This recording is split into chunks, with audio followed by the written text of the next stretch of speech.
नमस्कार दोस्तों, स्वागत है आपका हमारे प्रत्येक यूट्यूब मंच पर। दोस्तों, मौजूदा सरकार ने यूपीएस यानी एक नई पेंशन स्कीम की घोषणा कर दी और एनपीएस से वो अलग है और ओपीएस से भी यानी ओल्ड पेंशन स्कीम से भी वो अलग है, न्यू पेंशन स्कीम से भी अलग है। नाम उसका दिया गया यूपीएस।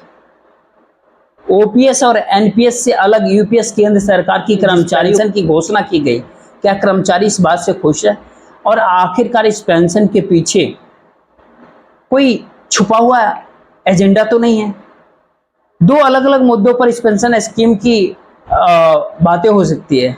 एक कि कोई छिपा हुआ एजेंडा इसके पीछे तो नहीं है, किसी मार्केट फोर्स का दबाव तो नहीं है, और वहीं दूसरा कि कर्मचारियों को ही कोई मुलम्मत देने की तैयारी तो नहीं है।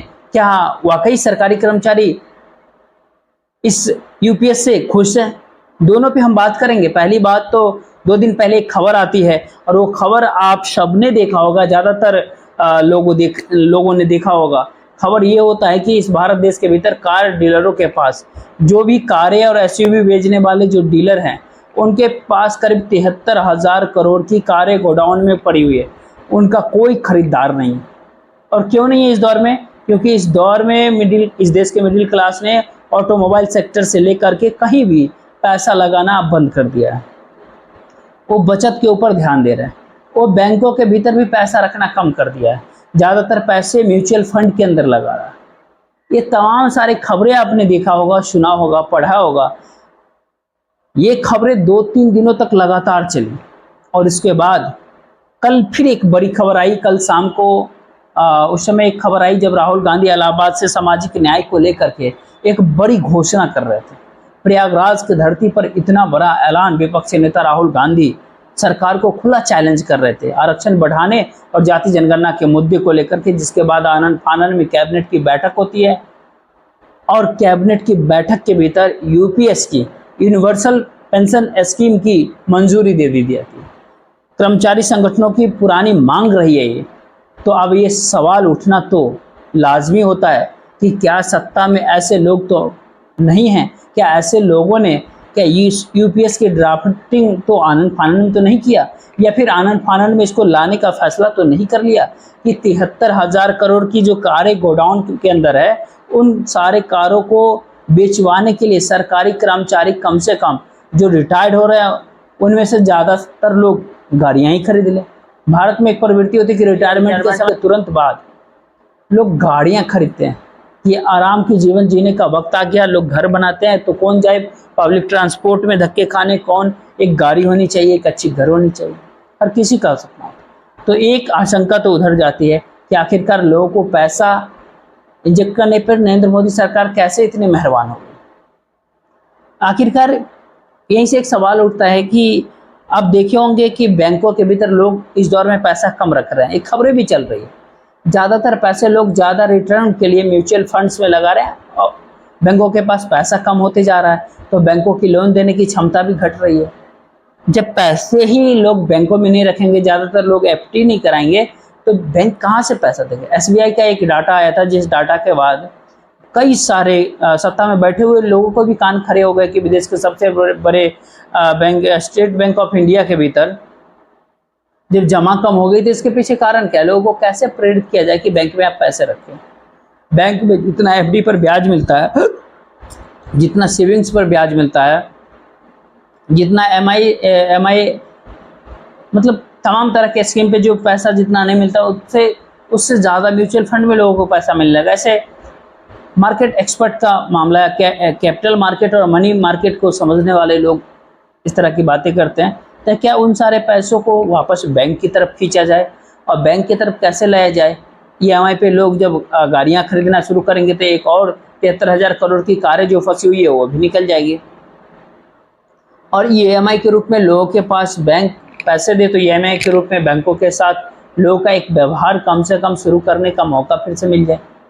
यानी इसके पीछे कारण क्या है कि आनन फानन में ही शनिवार के दिन, जो केंद्र सरकार को छुट्टी का दिन होता है, शनिवार और रविवार का दिन, उस दिन कैबिनेट की बैठक बुलाई जाती है और यूनिवर्सल पेंशन स्कीम की घोषणा होती है, यानी यूपीएस की घोषणा होती है। 35-40 लाख भारत सरकार के कर्मचारी है। स्वाभाविक है राज्य सरकार की कर्मचारी क्योंकि पेंशन ज़्यादातर राज्यों में बंद है, वो ओपीएस की जगह एनपीएस में कन्वर्ट हो गया है अधिकतर राज्यों में। तो देखा देखी राज्यों पे जो दबाव है वो भी करेंगे। तो करीब करीब 90 लाख से 1 करोड़ के बीच जो सरकारी कर्मचारी एनपीएस के अंदर हैं, उन सारे कर्मचारियों को यूपीएस दिया जाए और यूपीएस के नाम पर इतनी सारी चीजें देने का वादा किया जाए जिससे उनकी परचेजिंग पावर को, उनकी क्रय शक्ति को बढ़ाया जा सके। लेकिन क्रय शक्ति को बढ़ाना क्या कार्यों की खरीदारी करने की मंशा से तो नहीं की जा रही कि जो कारें गोडाउन के अंदर पड़ी हुई है, भले मॉडल पुराना हो जाएगा नहीं बिकेगी,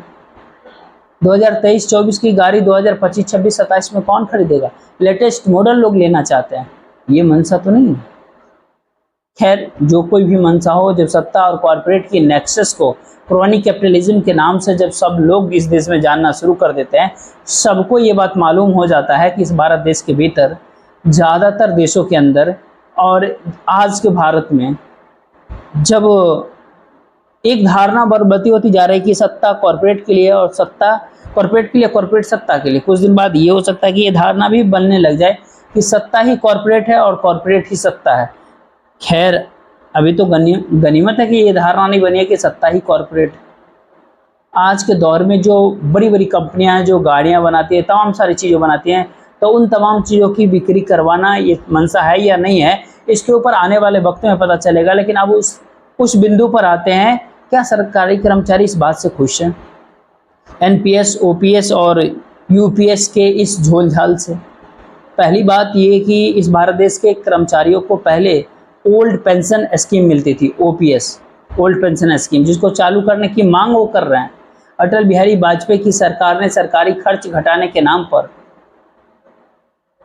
एक कोई कमेटी था, उस कमेटी के सिफारिश के बाद 1 जनवरी 2004 के बाद बहाल होने वाले सरकारी कर्मचारियों के लिए ओपीएस बंद कर दिया था और उसकी जगह एक न्यू पेंशन स्कीम लाई गई और उसका विरोध शुरू हो गया। 20 वर्ष से ये चल रहा था। तो ओपीएस क्या था, पहले इस बात को समझना जरूरी होगा। ओपीएस में दरअसल कोई सरकारी कर्मचारी रिटायर होता था तो मोटे मोटे तौर पर रिटायरमेंट के ठीक पहले की आखिरी महीने की जो उसकी सैलरी होती थी, उसका वेतन होता था, उसकी तनख्वाह होती थी आखिरी महीने की, उसका आधा, उसका 50%, उसका आधा उसको पेंशन के रूप में प्राप्त होना शुरू हो जाता था रिटायरमेंट के बाद। मूल रूप से वेतन के आधे प्लस डीए प्लस मेडिकल और बाकी तमाम सारी चीज़ उस पेंशन में ऐड होकर मिलना शुरू हो जाती। मोटे मोटे तौर पे कहे तो लास्ट मंथ आखिरी वेतन का 50%। उस सुविधा को उस समय बंद कर दिया गया। उसके साथ 2 और सुविधाएं बंद हो गई। उस समय सरकारी कर्मचारी अपनी सैलरी का, अपने तनख्वाह का 10%, मूल वेतन और डीए का 10% जीपीएफ में, जनरल प्रोविडेंट फंड में कटवाते थे, उनकी सैलरी से डिडक्ट हो जाता था। वो उनको ब्याज के साथ रिटायरमेंट के समय मिलता था, एक मुश्त मिलता था बड़ी राशि के रूप में। इसके साथ ग्रेजुटी मिलती थी। ग्रेजुटी के फॉर्मूले पर आप बात नहीं करेंगे, मोटे मोटे तौर पर इतना समझिए कि रिटायरमेंट के समय अगर कोई अगर 35 साल नौकरी कर लिया, 35 साल सरकारी सेवा में बिता करके रिटायर किया, तो उसको करीब 25 लाख रुपए मिल जाते थे उनको। अन्यथा कुछ कम मिलते थे, अलग अलग लोग प्लस जीपीएस का पैसा मिलता था। और ओल्ड पेंशन स्कीम में जो सबसे बड़ी बात थी वो यही होती है कि सरकारी कर्मचारी को अपनी ओर से उसके भीतर कुछ कंट्रीब्यूट नहीं करना पड़ता था।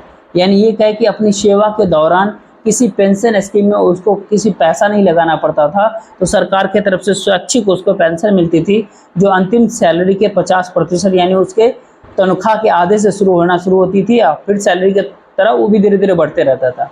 अब उसकी जगह अटल जी की सरकार के भीतर एनपीएस आया। एनपीएस के भीतर दरअसल होता क्या है, न्यू पेंशन स्कीम के भीतर, कि पेंशन रिटायरमेंट के बाद एक अलग ही तरीके से मिलेगी। वो पेंशन कैसे मिलेगी? उस पेंशन के लिए एक सरकारी कर्मचारी को हर महीने अपने मूल वेतन और डीए का 10% जो अमाउंट होता है वो डायरेक्ट कराना पड़ेगा, उसको कटौती करानी पड़ेगी, और जितना कटौती कर्मचारी करवाएगा उतनी ही सरकार अपनी ओर से उसके अंदर डालेगी। रिटायरमेंट के बाद ये ठीक ठाक अमाउंट हो गया, ऐसा सरकार का दावा होता है। जैसे किसी सरकारी कर्मचारी नौकरी जब ज्वाइन करने से लेकर के हर महीने बेसिक जो उसका पे होता है और डीए के 10% को अगर वो कटाना शुरू किया, तो समझ लीजिए कि रिटायरमेंट के समय उसको करीब 30-40 लाख रुपए कटवा दिए। तो इस 30-40 लाख रुपए उतने पैसे सरकार ने भी उसके भीतर अपने तरफ से जोड़ दिया। पैसा कितना हो गया? तो 60-70-80 लाख जो भी होगा। अब ये इतने रुपए एक सरकारी कर्मचारी के पास अगर रिटायरमेंट के समय उसको एनपीएस के नाम पे मिल जाना चाहिए, इतने सारे पैसे में से 60% उसको मिल जाते थे। मान लीजिए 80 लाख है तो उसका 60% मिल जाता। अगर उसके पास 1 करोड़ है तो 60 लाख उसको मिल जाता। तो 60% अगर उसको मिल गया, 40% जो पैसा होता था वो सरकार रख लेती थी। और कहा यह जाता है कि उस पैसे को स्टॉक मार्केट में कहीं कहीं लगा देती थी। अब उस कर्मचारी की किस्मत है कि वो मार्केट में पैसा डूबा या पैसा बचा। जो डूबा, जो बचा या जो बढ़ा, जो कोई भी पैसा है उसको उसके ब्याज के रूप में जो भी बनेगा हर महीने उसको मिलेगी। किसी को 1,000, किसी को 10,000, किसी को 5,000, किसी को 25,000, किसी को मतलब जितना। ये सरकारी कर्मचारी को अपनी किस्मत कि मार्केट में उसका पैसा डूबा या बचा, वो 40% पैसा। तो ऐसे में अब वो 40% पैसा जाता कहाँ था? कर्मचारी का अगर देहांत हो गया रिटायरमेंट के कुछ दिनों बाद, स्वाभाविक सी बात है कि जन्म और मृत्यु एक स्वाभाविक प्रक्रिया है, तो उस पैसा उसके आश्रितों को नहीं मिलेगा, वो पैसा सरकार का हो जाता है। यानी ये कहे कि तो वो मार्केट के भीतर एक पैसा गया 40%, दूसरी तरफ वो पैसा सरकार का हो गया, जो बचा खुचा है वो भी हो गया। यानी जो 60% मिला था वही सरकारी कर्मचारी के पास मिला, और थोड़े बहुत जो हर महीने ब्याज के रूप में जो 100 एनपीएस कहते हैं वो मिलता रह गया। वही भगवान का प्रसाद की तरह उसके हाथ आया। उसका 40% पैसा उसके पास नहीं आना था। वही अगली बात ग्रेजुएटी बंद हो गई। तीसरी बात जीपीएफ बंद हो गया। अब जीपीएफ भी बंद, ग्रेजुएटी भी बंद, और मिलेगा वही जो उसका भी 60% जो कर्मचारी ने अपनी तरफ से कटाया और सरकार ने उसमें कंट्रीब्यूट किया।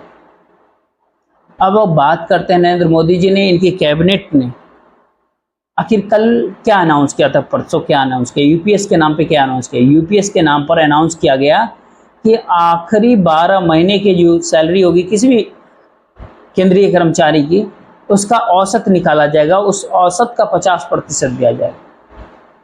सपोज कीजिए कि किसी सरकारी कर्मचारी की तनख्वाह, किसी सरकारी कर्मचारी 31 दिसंबर 2024 को अगर रिटायर करता है, मान के चलते हैं कि दिसंबर के लास्ट डे को गवर्नमेंट के कोई भी प्यून हो, आईएएस हो, क्लर्क हो, या कुछ भी टीचर हो, कुछ भी हो, अगर वो रिटायर होते हैं तो उनके 31 दिसंबर 2024 को यदि वो रिटायर होते हैं तो मान के चलते हैं तो 1 जनवरी 2024 से 31 दिसंबर 2024 के बीच में 12 महीने हुए, और हो सकता है कि जनवरी में उनका वेतन कि 40,000 रहा हो, वेतन बढ़ते बढ़ते उनका 60,000 हो गया हो दिसंबर आते आते, बीच में कहीं पे कोई पे कमीशन आ गया तो हो सकता है ज़्यादा बढ़ा हो।